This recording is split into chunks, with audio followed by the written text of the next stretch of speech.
Welcome back. So I have with me here Linnea and Dawn, and they have wildly come with me on this journey of recording this album. And just a little quick backstory, and then I'll kind of loop them in, is I had written these songs and had these demos of these songs for Out of Exile, and I guess I could look at you guys now. Now we're talking. And I was in a period of time where I was just transitioning from just a really disorienting season of motherhood and life in a different city, and just grappling through identity and calling, and was kind of coming out of that and into this place where I feel like the Lord was really teaching me about life and peace and joy in the midst of hard moments and times. And when I recorded these demos of this new album and knew that I didn't want to record this album alone, and I didn't know how this was going to work.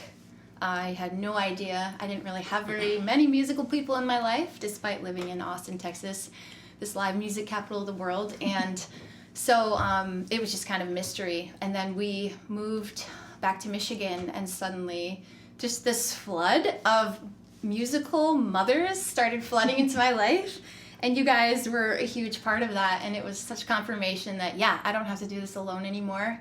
And we got to begin this journey. So if you guys want to share a little bit about your just who you are and a little background of yourself musically and coming into this process with me. Sure. You can go ahead and start. Well, I'm Linnea. So originally learning to play drums started with percussion, and a musical outlet has been part of my life for as long as I can remember, actually. But it started in 6th grade. So I attended kind of a smaller school in the area, and in that school, and in 6th grade, they gave us the opportunity to pick an instrument. I don't remember how many instruments we could choose from, but there weren't that many, but percussion was one. And I really don't remember why I picked that, but I'm glad that I did. My sister was very musically talented. She played the flute.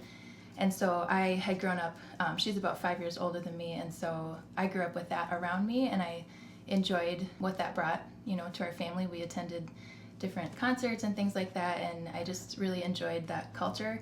And she was also, she practiced a lot, she took lessons, she was just really committed, and so I saw someone like that to mimic. And so in 6th grade, I chose percussion, and then from there, found out that our small school offered jazz band in middle and high school, which is pretty cool for a smaller school in this area. That's not what you always find. So I definitely wanted to try jazz band, which meant I needed to learn the drums, not just bell set and snare drum. But the rule was you had to do a year of concert band before you could do jazz band. So I didn't actually start playing the drum set at school until 8th grade. But at the time, I didn't have a drum set, so my mom actually played French horn growing up, and so she, in order to buy me my first drum set, my mom sold her French horn, and that allowed them to purchase my first drum set. But I didn't really realize what she was gifting me at the time. It wasn't until a lot later that I realized she was gifting me a lot more than just an instrument. That drum set and me learning to play and to perform, I was in jazz band, pep band, marching band, concert band, all those things. Those things are out of my comfort zone. Those aren't natural to me, but I love playing the drums, and so that brought me to those things. So that was the gift, really, that she gave, is that for the rest of my life I would have this musical outlet. So after high school, throughout my young adult life, I continued to play at our church on the worship team, and I enjoy that too, but it's just kind of a different type of playing. And that's how I met Meg and Corey.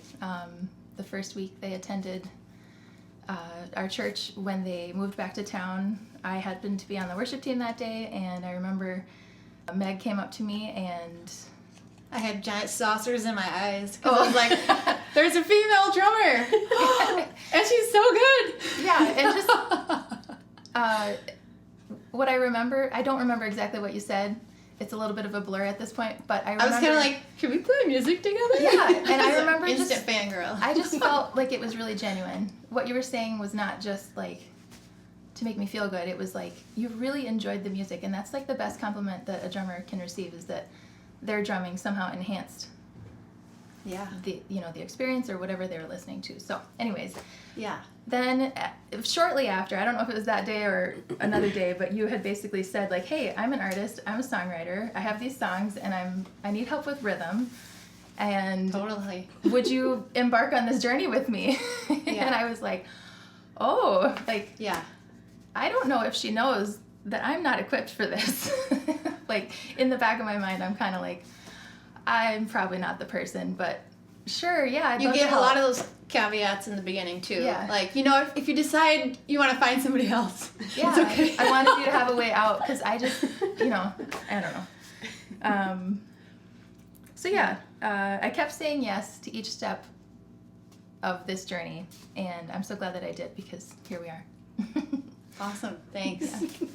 How about your journey, Dawn? Yeah, so my journey also started in childhood, and I had a drummer for a father, so I came from a very musical household, and as you were describing your story, Linnea, it came to mind that it wasn't just a gift that your mother gave you, but was also kind of a sacrifice that she made, and probably your whole entire family made, because just hearing my dad's stories growing up, like having a kid drummer is not the most peaceful of existences, right?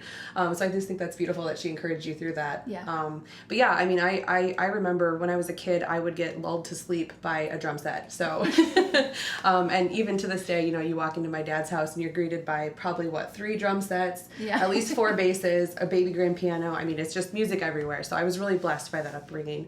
But I didn't really dig into being an instrumentalist myself until adulthood. I actually joined a church who they had a pretty good population of musicians, but it just so happened that they didn't have really any bass players. And of course, I'm a bass player, so I'm a little bit biased here, but that deep bass sound in worship music, it just brings one in so powerfully, and so we were missing that for quite a while.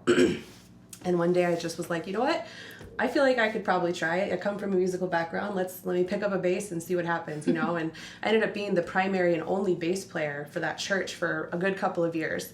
And oftentimes worship music can be a little bit more simple when it comes to, especially the bass line. It's usually one note at a time and calm and that kind of thing. So I didn't grow a huge amount as an instrumentalist, but it was really fun and I enjoyed it. And then life happened and I set the instrument down, and it had been, probably 7 years. And I too went through a very tumultuous time in life. And there was just a lot of transition. I had become a mother. I was homeschooling my kids, ended up with a business opportunity that was becoming my own all of a sudden that I didn't expect. And I was ready for it and excited for it, but it also came with just some emotional tie-ups that you had to get through, right? As change does in life. And one day I took my daughter to a dance class and I was sitting there kind of in the thick of that emotional part of it. And this lovely woman sat down next to me, and that was you. And we started chatting, and we just had the most amazing Holy Spirit connection that I was kind of all of a sudden just letting all of my current life situation out and just talking about it. And you're so gracious and received it so well. And then you'd share with me. And then we ended up getting to the more superficial stuff of well, who are you and what do you do? Deep immediately. Yes. And they're like, hold on, did I catch your name? Yeah, exactly.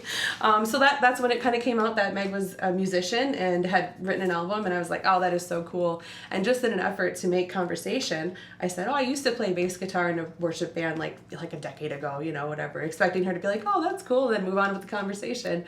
But sure enough, those saucer eyes showed up again. Radar. And she was like, well, would you ever want to play music together? And I was like, you heard the part where I haven't picked it up in at least legitimately 7 years, right? And she was like, yeah, let's just see what happens. So really I was like, can you play on rhythm? Because I don't know much about bass. Yeah. And having come from a drummer dad, I was like, I feel like I could probably hold that down at least somewhat. Yeah.